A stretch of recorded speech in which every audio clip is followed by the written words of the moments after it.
পাঠাইতেছি তো হে তো যেটা বলে আমরা তো ভয় পাই। আমি কিন্তু হেরে বাঘের মতো ডরাই। আমি না, আমাদের টিমের সবাই তার বাঘের মতো ডরায়। কারণ মানে সে অন্যরকম মানুষ ভাই। সে ক্যামেরার ভিতরে একরকম, কিন্তু ক্যামেরার বাইরে খুব ডেঞ্জারাস একটা লোক। তারা কিন্তু সবাই ভয় পায়। ইউটিউব ইন্ডাস্ট্রিতে একটা টাইমে তার সবাই বাঘের মতো ভয় পাইতো। সবাই তার অফিসে ডাকাইতেছে। যারা আমরা টিমের যারা মানে ছাত্র আন্দোলনের সময় তার বিপক্ষে চলে গেছিলাম। তার বেল্টের বাড়ি আমার তো বেশি কেউ খায়নি। তো বেল্ট খুইলা আমার কুত্তার মতো পিড়াই। 2-3 মাস পরে হয়তো বা তার মাথাটা আবার ঢুকছে যে রাই কি কারো লগে আবার কিছু কইয়া লাইনি। হ্যাঁ, রাইরে আবার একটু ধমক দিতে হইব। এমন ধমক শুধু সে রাইকেই দেয়নি, কন্টেন্ট ক্রিয়েটর সিয়াম, প্রত্যয় হিরণ এবং স্বপন আহমেদ আরো অনেকের সাথেই সে এমন করেছে।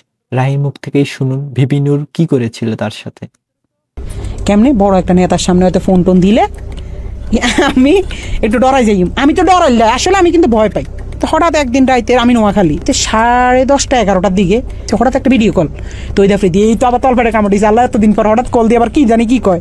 হঠাৎ ফোন দিয়ে কয়, শুন তোর লগে একজনের সাথে একটু কথা বলাই দিবে, বুঝছস রাহি? পর আমি কই, জি ভাইয়া, কোনো সমস্যা নেই বলেন।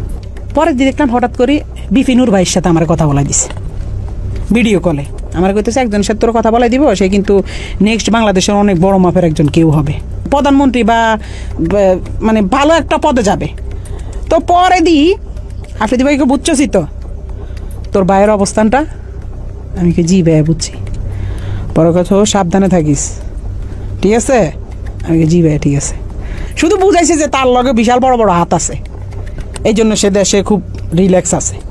সে 5ই আগস্টের পর দেশের বাইরে থাকা সত্ত্বেও দেশে এসে 2-3 মাস থেকেছে শুধু তার সমর্থই। কিন্তু তার শেষ পরিণতি এমন হয়, রাহির মুখ থেকেই শুনুন। মানে বুঝাইছে এটা 5ই আগস্টের পরে 2-3 মাস সে আসে নাই। তখন আলহামদুলিল্লাহ বলছিলাম যে আল্লাহ সে না আসুক, সে তার মতো থাকুক, আমরা আমাদের মতো থাকি।